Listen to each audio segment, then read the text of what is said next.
जिस भी वजह से कांग्रेस की सरकार प्रदेश में बन गई है, लेकिन जहाँ तक 2024 के चुनाव की बात है और लोकसभा चुनाव की बात है, मुझे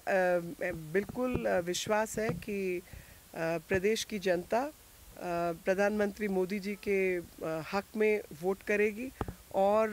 साथ ही प्रदेश की जनता को जितने लाभ मिले हैं इन 8 सालों में उन सब का ध्यान रखेगी। और ऐसी मेरी अपील भी है कि आप सब याद कर लें कि आयुष्मान भारत योजना जब नहीं थी तो सब परिवारों में क्या होता था। आप सब याद करें कि जब उज्ज्वला योजना नहीं थी तो आपको किस तरीके से लकड़ी बीनने के लिए पहाड़ों में घूमना पड़ता था और सबकी कमर आधी टूट जाती थी, कई लोगों की नुकसान हुए। पानी की व्यवस्था जब हर घर नल से जल नहीं था और कितने लाख परिवारों को जल मिला। तो ये सब चीज़ों का ध्यान दिलाना, संगठन को मजबूत करना और संगठन का विकास करते हुए, मजबूती देते हुए, अपनी योजनाओं को ज़मीन पर उतारते हुए, सर्वसमावेशी बजट का हवाला देते हुए, जो विकास के कार्य हैं उनको पूरा करते हुए बिलासपुर का एम्स बन के तैयार है। महिलाओं की चाहे जच्चा बच्चा की डिलीवरी हो, चाहे बूढ़े बुजुर्गों के ऑपरेशन हो, वो सब काम वहाँ पर हो रहे हैं। चाहे 4 मेडिकल कॉलेज की बात हो तो बच्चों को अधिक संख्या में शिक्षा प्राप्त हो रही है, मेडिकल की शिक्षा प्राप्त हो रही है, IIM। तो इन सब चीज़ों का लोगों को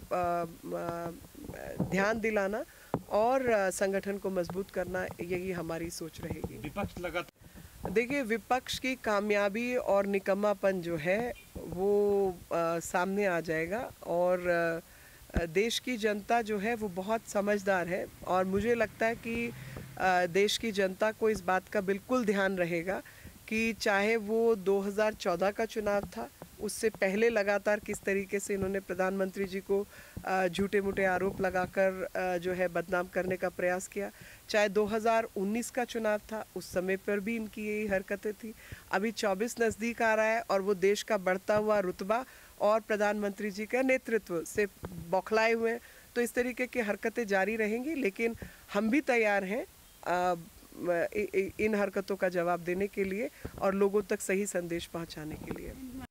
जिस भी वजह से कांग्रेस की सरकार प्रदेश में बन गई है, लेकिन जहां तक 2024 के चुनाव की बात है और लोकसभा चुनाव की बात है, मुझे बिल्कुल विश्वास है कि प्रदेश की जनता प्रधानमंत्री मोदी जी के हक में वोट करेगी और साथ ही प्रदेश की जनता को जितने लाभ मिले हैं इन 8 सालों में उन सब का ध्यान रखेगी। और ऐसी मेरी अपील भी है कि आप सब याद कर लें कि आयुष्मान भारत योजना जब नहीं थी तो सब परिवारों में क्या होता था। आप सब याद करें कि जब उज्ज्वला योजना नहीं थी तो आपको किस तरीके से लकड़ी बीनने के लिए पहाड़ों में घूमना पड़ता था और सबकी कमर आधी टूट जाती थी, कई लोगों की नुकसान हुए। पानी की व्यवस्था जब हर घर नल से जल नहीं था और कितने लाख परिवारों को जल मिला। तो ये सब चीज़ों का ध्यान दिलाना, संगठन को मजबूत करना और संगठन का विकास करते हुए, मजबूती देते हुए, अपनी योजनाओं को ज़मीन पर उतारते हुए, सर्वसमावेशी बजट का हवाला देते हुए, जो विकास के कार्य हैं उनको पूरा करते हुए बिलासपुर का एम्स बन के तैयार है। महिलाओं की चाहे जच्चा बच्चा की डिलीवरी हो, चाहे बूढ़े बुजुर्गों के ऑपरेशन हो, वो सब काम वहाँ पर हो रहे हैं। चाहे 4 मेडिकल कॉलेज की बात हो तो बच्चों को अधिक संख्या में शिक्षा प्राप्त हो रही है, मेडिकल की शिक्षा प्राप्त हो रही है, IIM। तो इन सब चीज़ों का लोगों को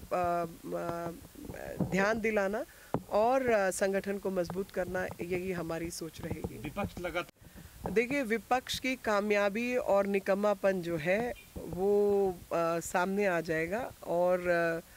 देश की जनता जो है वो बहुत समझदार है और मुझे लगता है कि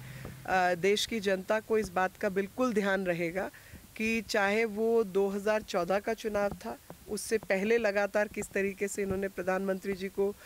झूठे मूठे आरोप लगाकर जो है बदनाम करने का प्रयास किया, चाहे 2019 का चुनाव था, उस समय पर भी इनकी यही हरकतें थी। अभी 24 नज़दीक आ रहा है और वो देश का बढ़ता हुआ रुतबा और प्रधानमंत्री जी का नेतृत्व से बौखलाए हुए हैं। तो इस तरीके की हरकतें जारी रहेंगी, लेकिन हम भी तैयार हैं